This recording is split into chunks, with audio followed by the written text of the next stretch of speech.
Baik, sekarang kita masuk ke subjudul baru, ya. Masalah pemboikotan Quraisy terhadap Nabi Shallallahu Alaihi Wasallam dan seluruh muslimin, juga suku Muttalib dan suku Hashim, juga dikenal pada saat itu dengan Amul Huzun, ya, tahun kesedihan.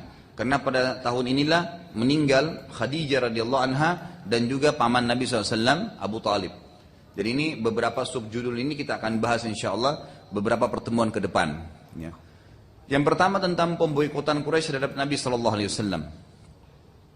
Saat itu Muhajirin sudah berkumpul di Habasyah, di Ethiopia, yang pernah kita bahas sudah ada muhajirah, itu sekitar 83 orang.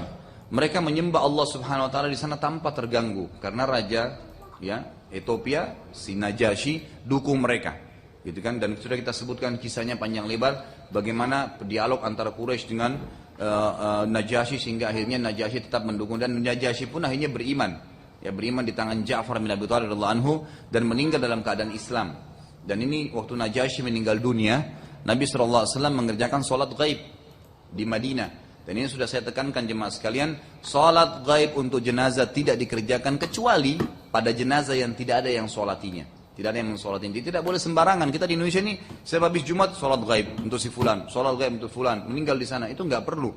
Dalam sunnah tidak ada seperti itu. Kalau sudah ada yang sholati maka hukumnya fardu kifayah. Fardu kifayah, sudah cukup, ada yang sholatin sudah selesai. Tugas kita, walinya atau anaknya atau saudaranya, sekarang memperbanyak amal buat dia, sedekah buat dia, doain dia, bukan lagi disolati, nggak usah disolatin. Sholat itu sifatnya fardu kifayah. Belajarlah ilmu yang benar sehingga tidak keliru, gitu kan, sehingga tidak keliru. Baik, kita masuk sekarang. Mereka tetap di sana, di Habasyah, sampai kejadian turunnya ayat-ayat surah An-Najm. Surah An-Najm ini urutan 53, ayatnya cukup panjang, ayat 33 sampai 62. Ini turun semua, ya. Puluhan ayat ini turun sekaligus. Jadi kejadiannya 83 sahabat ada di Ethiopia dan ini turun di Mekah ayat ini. Nanti ini menyebabkan ada sebagian dari sahabat yang muhajirin pulang ke Mekah gara-gara ayat ini turun gitu. Bunyinya, A'udzubillahi minasyaitonirrajim, saya bacain dulu ayatnya. Afara'aital ladzi tawalla wa a'ta qalilan wa akda wa 'indahu 'ilmul ghaibi fahuwa yura aw am lam yunabba bima fi suhufi Musa wa Ibrahim alladhi waffa alla taziru waziratun wizra ukhra wa an laysa lil insani illa ma sa'a wa anna sa'yahu sawfa yura ثم يجزاه الجزاء الأوفى وأن إلى ربك المنتهى وأنه هو أضحك وأبكى وأنه هو أمات وأحيا وأنه خلق الزوجين الذكر والأنثى من نطفة إذا تمنى وأن عليه النشأة الأخرى وأنه هو أغنى وأقنى وأنه هو رب الشعرى وأنه أهلك عادا الأولى وثمود فما أبقى وقوم نوح من قبل إنهم كانوا هم أظلم وأتقى والمؤتفكة أهوى فغشاها ما غشى فبأي آلاء ربكما تتمارى هذا نذير من النذر الأولى أزفت الآزفة ليس لها من دون الله كاشفة أفمن هذا الحديث تعجبون وتضحكون ولا تبكون وأنتم سامدون فاسجدوا لله واعبدوه. Ayat ini berbicara tentang masalah sujud, tentu nanti kita dianjurkan untuk sujud ya. Kalau Anda bisa sujud sekarang silakan, kalau tidak maka setelah pengajian juga boleh. Anda tetap sujud nanti karena ayat ini berbicara tentang masalah sujud. Dalam hadis kata Nabi SAW, sebelum saya baca terjemahan ayat, kalau seseorang mendengarkan ayat dan dia sujud atau dia sholat, dia sujud, maka syaitan pergi ke sebelahnya lalu sambil menangis berkata, dia telah diperintahkan sujud lalu dia sujud, dia dapat surga. Saya diperintahkan sujud, saya tidak sujud maka saya masuk neraka. Maka tetap dianjurkan insya Allah sebentar, saya sarankan setelah bubar ya, pengajian kita baru Anda sujud, niatkan untuk sujud tilawah tadi ini. Ayat 33 terjemahannya, maka apakah kamu melihat orang yang berpaling dari Al-Quran, orang-orang kafir ini, serta memberi sedikit dan tidak mau memberi lagi, artinya mereka pelit ya.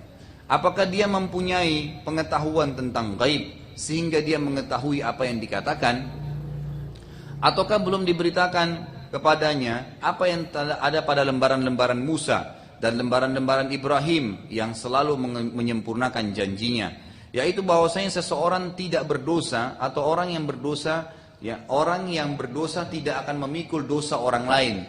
Jadi kalau ada seseorang teman anda berkata, nggak apa-apa zina aja, nanti saya yang tanggung dosamu. Misal orang bilang begitu, itu nggak mungkin, dalam Islam tidak ada begitu. Kalau anda mengajak teman anda berzina, dia dapat dosa zinanya, anda nggak zina, anda juga dapat dosa yang sama seperti dia. Tapi kita tidak tanggung dosa dia. Allah kasih kita dosa yang sama seperti dosa dia. Jadi wala taziru wazratun wizra ukhra. Sudah disebutkan dalam Tauratnya Nabi Ibrahim, Tauratnya Nabi Musa dan suhufnya Nabi Ibrahim, tidak ada orang yang menanggung dosa orang lain. Dan bahwasanya seorang manusia tidaklah memperoleh selain apa yang dia usahakan. Apa yang sudah dia kerjakan baik dia dapat pahala, masuk surga. Yang buruk maka akan masuk neraka. Dan bahwasanya usaha ini kelak akan diperlihatkan kepadanya. Nah, dia apa yang dia kerjakan dia akan lihat di akhirat nanti. Kemudian akan diberi balasan kepadanya dengan balasan yang sempurna. Kalau dia berbuat baik, Allah tidak akan pelit. Allah akan berikan balasan yang berlipat-lipat ganda dan istana yang mewah di surga. Tapi kalau dia buat dosa, akan luar biasa siksaannya. Dan bahwasanya kepada Tuhan mula kesudahan segala sesuatu. Sadarilah kita akan kembali kepada hari kiamat nanti. Dan dialah yang telah menjadikan orang bisa tertawa dan menangis. Ya, tidak ada orang yang bisa melakukan kecuali Allah SWT. Allah yang menciptakan sifat tertawa kita dan sifat menangis gitu. Dan dialah yang telah mematikan dan menghidupkan. Tidak ada zat selain dia. Dan dialah yang menciptakan semua berpasang-pasangan laki-laki dan perempuan. Dari air mani apabila dipancarkan. Dan dialah yang menetapkan kejadian yang lain setelah kematian. Maksudnya setelah kita mati maka dibangkitkan kembali. Sebagaimana sabda Nabi SAW, jasad kalian akan dimakan oleh tanah kecuali tulang ekor kalian. Yang Allah akan tumpahkan hujan nanti seperti sperma laki-laki yang tersentuh ke tulang ekor tersebut lalu tumbuh, kalian tumbuh seperti tumbuhnya tanaman. Kemudian dan dialah yang memberikan kekayaan dan memberikan kecukupan. Dan dialah Tuhan yang memberikan, ya, memiliki bintang Syi'ra. Bintang Syi'ra ini bintang yang diyakini oleh orang-orang Quraisy untuk menentukan nasib mereka. Maksudnya Allah yang telah menciptakan itu, untuk apa diyakini gitu. Dan dia telah membinasakan kaum Ad yang pertama, juga kaum Samud, maka tidak seorang pun ditinggalkannya hidup. Jadi perhatikan wahai orang-orang Quraisy, wahai orang-orang yang kafir, berapa banyak umat sebelum kalian yang telah kami hancurkan. Kalian cuma manusia biasa, dari mani yang disemprotin selesai. Jadi manusia terus tiba-tiba bisa hidup, bisa bergerak, punya mata, punya telinga, terus tiba-tiba mau sombong, bangkang sama Allah gitu. Dan kaum Nuh juga sebelumnya, sesungguhnya mereka adalah orang-orang yang zalim dan durhaka. Dan negeri Lut yang telah kami hancurkan, yang telah Allah hancurkan. Lalu Allah menimpakan atas negeri itu adab yang besar. Maka terhadap nikmat Tuhanmu yang mana ya yang kamu ragu-ragu? Siapa lagi Tuhan yang kalian mau sembah selain Allah? Fir'aun saja yang mengaku sebagai Tuhan tidak pernah berani mengatakan air yang dia minum dia yang ciptakan. Dia tidak pernah berani mengatakan rambut yang tumbuh di kepalanya dia yang tumbuhin. Dia tidak tahu. Kita bahkan manusia tidak tahu air yang kita minum yang mana jadi air seni, yang mana jadi bagian darah kita. Kue yang kita makan yang mana jadi nutrisi, yang mana jadi tinja, azzakumullah. Itu semua kita tidak pernah tahu. Lalu dikatakan maka terhadap nikmat Tuhanmu yang manakah yang kamu masih ragu-ragu. Ini Muhammad adalah seorang pemberi peringatan di antara pemberi peringatan terdahulu. Enggak usah kaget dengan Muhammad ini karena sebelumnya sallallahu alaihi wasallam ada nabi-nabi alaihimussalam yang sudah menyampaikan juga tentang Allah SWT. Bukan orang yang baru. Kalau cuma Muhammad sendiri yang mengaku sallallahu alaihi wasallam sebagai nabi, kenal Allah yang tidak ada orang sebelumnya mungkin aneh. Tapi ada banyak sebelumnya, ada kaum Lut, tadi Nabi Lut, ada Nabi Nuh, ada Nabi Saleh, ada Nabi Syuaib, disebutkan semua. Lalu dikatakan telah dekatlah terjadi kiamat itu. Tidak ada yang akan menyatakan terjadinya hari itu kecuali Allah. Maksudnya di sini dengan datangnya Muhammad berarti kiamat sudah dekat. Makanya Nabi SAW mengatakan hitunglah 6 hal termasuk tanda-tanda kiamat. Dilahirkannya aku, gitu kan? Itu sudah termasuk tanda-tanda kiamat. Kan Nabi terakhir gitu kan. Kemudian diutusnya aku, kemudian meninggalnya aku. Dari lahirnya Nabi SAW sendiri tanda-tanda kiamat. Diutus jadi Nabi umur 40 tahun tanda kiamat. Meninggalnya tanda kiamat sudah 3 gitu kan. Sudah terkumpul 3. Maka itu semua termasuk. Berarti kiamat sudah sangat dekat kata Allah SWT. Tidak ada yang akan menyatakan terjadinya kiamat kecuali Allah.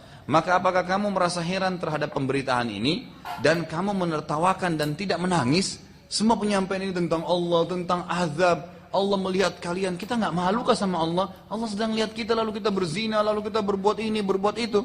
Yang pernah saya jelaskan, konyolnya orang masuk dalam kamar hotel, dia pikir cuma dia sama pasangannya, dia lupa tembok itu makhluknya Allah, ranjang itu makhluknya Allah, udara yang dia hirup makhluknya Allah, semua akan berikan kesaksian pada hari kiamat. Iya ya Allah, pada detik ini dia sedang berzina. Bagaimana caranya orang bisa aman dengan makrullah? Sebaliknya kalau orang ibadah maka akan sangat baik.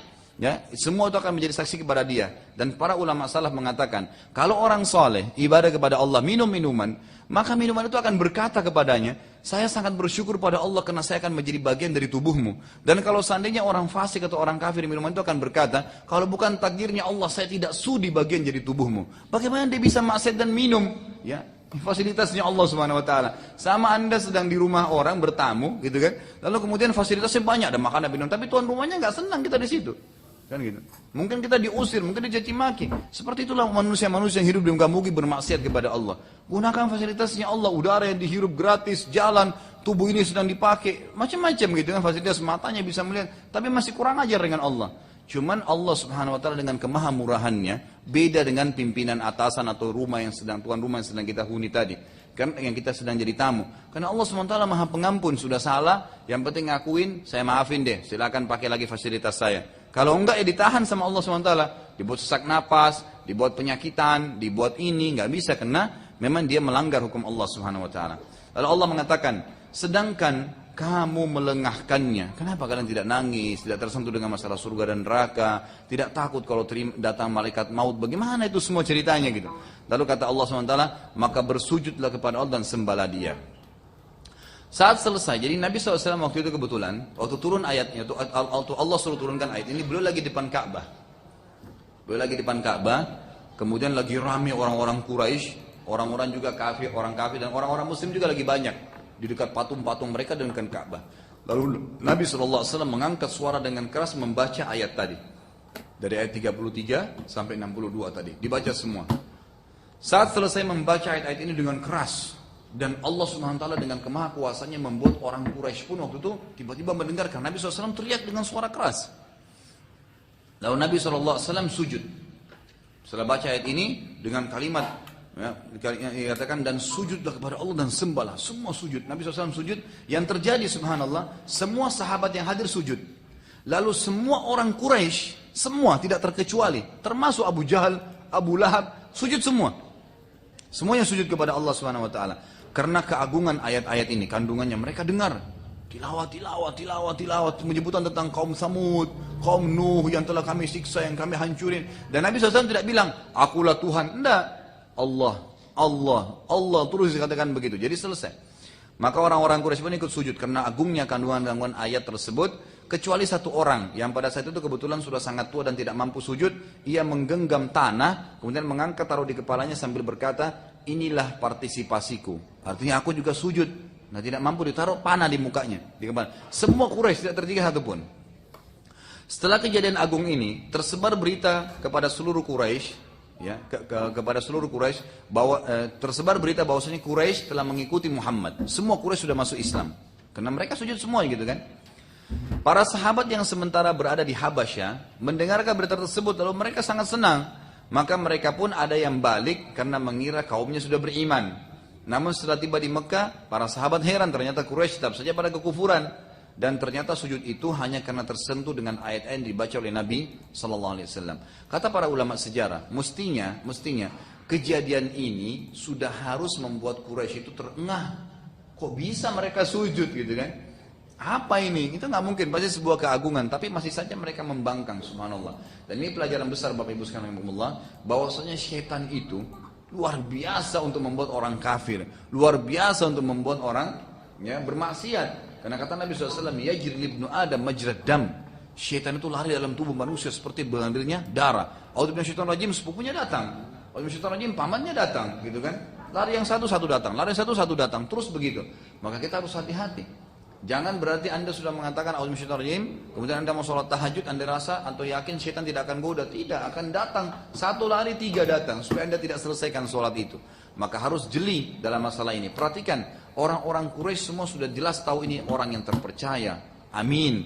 Orang yang luar biasa, sudah dia. Abu Jahal ngakuin kalau dia Nabi. Cuma karena fanatisme tadi nggak mau ngikutin gitu kan.